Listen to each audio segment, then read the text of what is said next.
गोस्वामी तुलसीदास जी ने भी कई संबंध बताए। हमारा ठाकुर जी से संबंध जुड़ना चाहिए। और जितने संप्रदाय हैं सबकी उपासना पद्धति पर आप दृष्टि डालें तो एक संप्रदाय है जो सखी भाव से उपासना करता है। राम भक्ति शाखा में संत अपने को किशोरी जी की सखी मानकर उपासना करते हैं रसिकों में।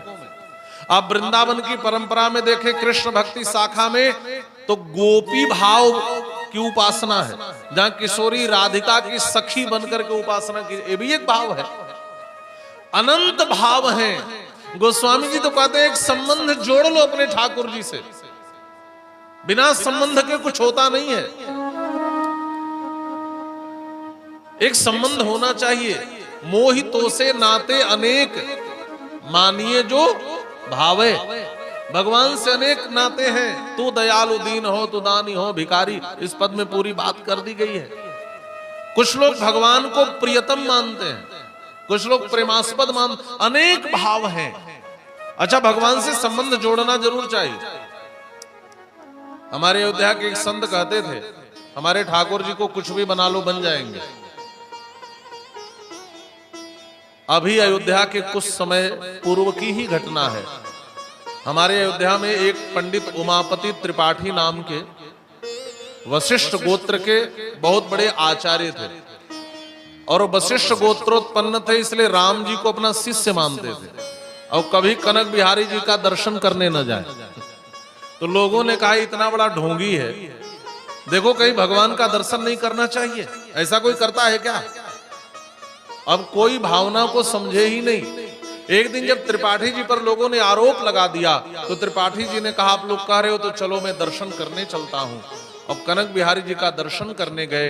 आप लोग किए होंगे अयोध्या में तो पता होगा, जैसे ही बाहर की सीढ़ी चढ़ेंगे वैसे ही सामने युगल सरकार का दर्शन होता है।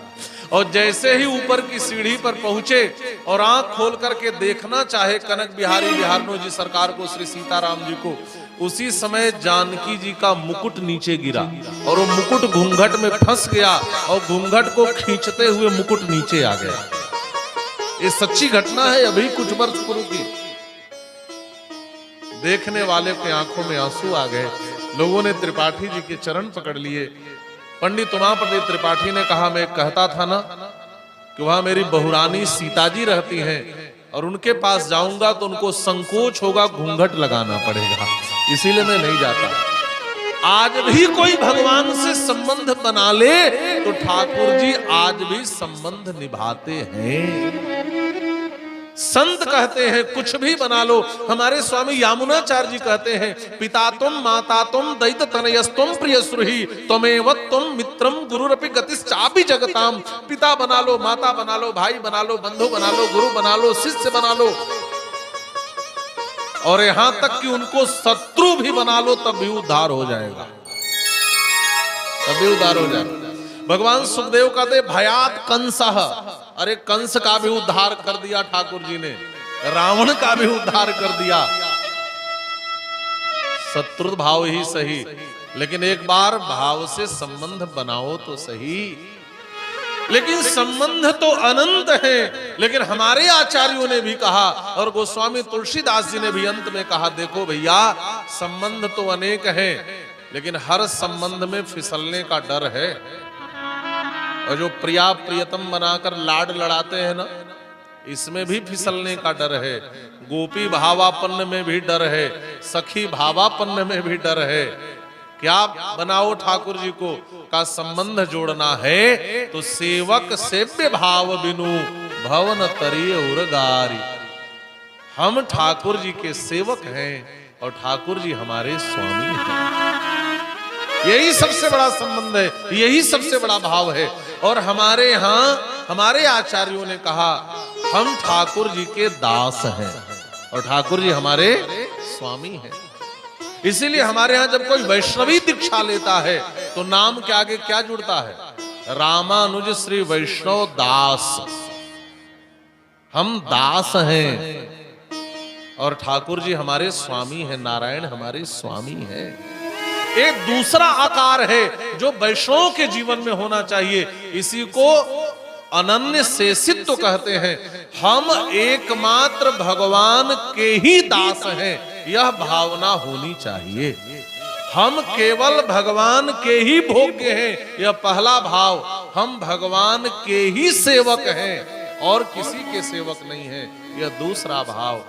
और तीसरा भाव बड़ा सुंदर है, अनन्यार्हत्व। ये तीसरा विश्लेष है। अर्ह माने होता है योग्यता। आप लोग पढ़ते होंगे ना कि निश्चित अर्हता होनी चाहिए, फार्म आदि में निकलता है। तो अर्ह माने योग्यता। अनन्य, अनन्यार्हत्व, अनन्य अर्हत्व। अर्ह में अर्हत्व गुण होता है, अर्हत्व धर्म होता है। ये संस्कृत का शब्द है। अनन्य अर्हत्वावच्छिन्न अनन्य हर अर्ह, ऐसा शब्द बन जाएगा। मतलब हम किसी अन्य के योग्य नहीं हैं। अब ध्यान से सुनना, हम किसी अन्य के योग्य नहीं हैं, यह वैष्णवता की तीसरी शर्त है। कैसे? अच्छा, एक मैं व्यवहारिक बात पूछता हूं आप लोगों से। संसार में ऐसा कोई है जिसमें कोई दोष ना हो? ऐसा कोई है? ऐसा कोई है जिसने कोई गलती न की हो? ऐसा कोई है जिसमें जीवन में कोई पाप न किया हो? और मैं नहीं कह रहा हूं, श्री जानकी जी ने वाल्मीकि रामायण में हनुमान जी से पूछा है, हनुमान ऐसा बताओ, पापा नाम वा शुभा नाम वा बधारहा नाम मथापि वा कार्यम कारुण्य मारेण न कश्चिन न पराध्यति। ऐसा कौन है न अपराध्यति? संसार में ऐसा कौन है जिसने कोई गलती न की हो? उसका सबसे बड़ा सूत्र है, जीवों पर करुणा करो। ध्यान से सुनना और गहराई से विचार करो ना, तो हमारे सनातन धर्म के एक एक वाक्यों को चुरा करके एक एक धर्म बना लिए गए। हाँ, एक एक धर्म बना लिए गए। कोई धर्म है जो केवल अहिंसा सिखाता है, कोई धर्म है जो केवल सत्य की बात करता है, कोई धर्म है जो केवल करुणा की बात करता है। सनातन धर्म कहता है यहां तो सब कुछ है, यहां तो यम के ही 8 वेद होते हैं जिसमें अहिंसा एक पार्ट है। हमारे यहां तो सब कुछ होना चाहिए। आपने घटना सुनी होगी, जो लोग पढ़े हैं, जीसस क्राइस्ट कहीं जा रहे थे, एक वेश्या को लोग पत्थर मार रहे थे। जीसस क्राइस्ट ने कहा, जिसने जीवन में कोई गलती न की हो वही इस वेश्या को पत्थर मारेगा। और लोगों ने हाथ से पत्थर फेंक दिए। जीसस क्राइस्ट महान हो गए। एक बात कहूं, जीसस क्राइस्ट ने कोई नई बात नहीं की थी कि संसार में ऐसा कोई नहीं है जिसमें कोई दोष ना हो। वाल्मीकि रामायण में श्री जानकी जी ने जो आदि काव्य है, ये जीसस क्राइस्ट से जाने कितने हजार वर्ष पूर्व की रचना है। आप विचार करो, कितने हजार वर्ष पूर्व की रचना है। इसी में लिखा है न कश्चिन न पराध्यति। सीता जी ने वही हनुमान जी से कहा कि संसार में ऐसा कौन है जिसमें कोई दोष ना हो। तो कोई नई बात जीसस क्राइस्ट ने नहीं कही। और एक बात और आपको बता दूं, ये जीसस क्राइस्ट की विशेषता नहीं थी कि उनके कहने से लोगों ने पत्थर फेंक दिए। उस समय के लोग इतने ईमानदार थे कि लोगों ने पत्थर फेंक दिया। लोगों ने आत्मविश्लेषण किया, लोगों ने सेल्फ एनालिसिस की, लोगों ने आत्म समीक्षा की, लोगों ने माना कि मेरे भीतर भी दोष हैं। आज का कोई व्यक्ति होता तो पहला पत्थर मारकर कहता मेरे भीतर कोई दोष ही नहीं है। हाँ? उस समय के लोग इतने ईमानदार थे कि उन्होंने तुरंत स्वीकार कर लिया कि गलतियां मुझ में भी हैं, पाप मुझ में भी हो सकते हैं। अरे जाने नहीं तो अनजाने में हम कितने पाप कर देते हैं। अनजाने में पुण्य भी होता है। तमाम ऐसी कथाएं आती हैं अन्य ग्रंथों में, अनजाने में किया गया पुण्य। अरे अजामिल ने अनजाने में ही तो नारायण कहा था, सदगति हुई कि नहीं? अनजाने में पुण्य भी होता है और पाप भी होता है। ऐसा कोई नहीं है जिसमें कोई दोष न हो। लेकिन प्रश्न यह उठता है, हमारा कर्तव्य क्या होना चाहिए? तो जानकी जी कहते हैं, सच्चा आर्य तो वह है जो करुणा करने सीखे।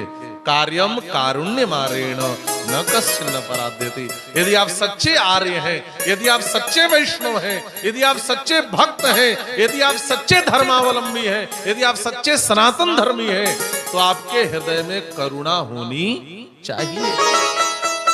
ये तो वहां की बात हो गई। लेकिन हम विचार करें, ऐसा कोई नहीं है संसार में जिसमें कोई दोष न हो, ऐसा कोई नहीं है। अच्छा, जो व्यवहारिक बात में पूछने वाला था वह यह है कि यदि आपके सारे दोष को आपके घर वाले जान जाए तो आपको स्वीकार करेंगे? आप बताओ, स्वीकार करेंगे? आपके दोष को कोई समाज में जान जाए तो आपको स्वीकार करेगा? वो तो और बढ़ा चढ़ाकर लाख गुना ज्यादा बड़ा बनाकर बताएगा, अरे उस आदमी की बात करते हो, वो तो ऐसा है, वो तो बड़ा बुरा है, वो तो बड़ा दुर्गुणी है, वो तो ऐसा है। संसार में तो छोड़ो, दुनिया में उसे कोई स्वीकार नहीं कर सकता, घर वाले भी स्वीकार नहीं कर सकते यदि आपके सारे दोष और पापों को जान गए तो। अच्छा, अब एक दूसरा प्रश्न यह है, ऐसा कोई संसार में है जिसके सारे दोष को भगवान न जानते हो? है कोई? अच्छा, भगवान से किसी का कुछ छुपा हुआ है क्या? किसी का कुछ छुपा हुआ है भगवान से? भगवान सबका सब कुछ जानते हैं। हमारे सारे दोषों को जानने के बाद भी यदि हमें कोई स्वीकार कर सकता है तो यह एकमात्र भगवान ही है और कोई संसार में नहीं है। इसी को कहते हैं अनन्यार्हत्व।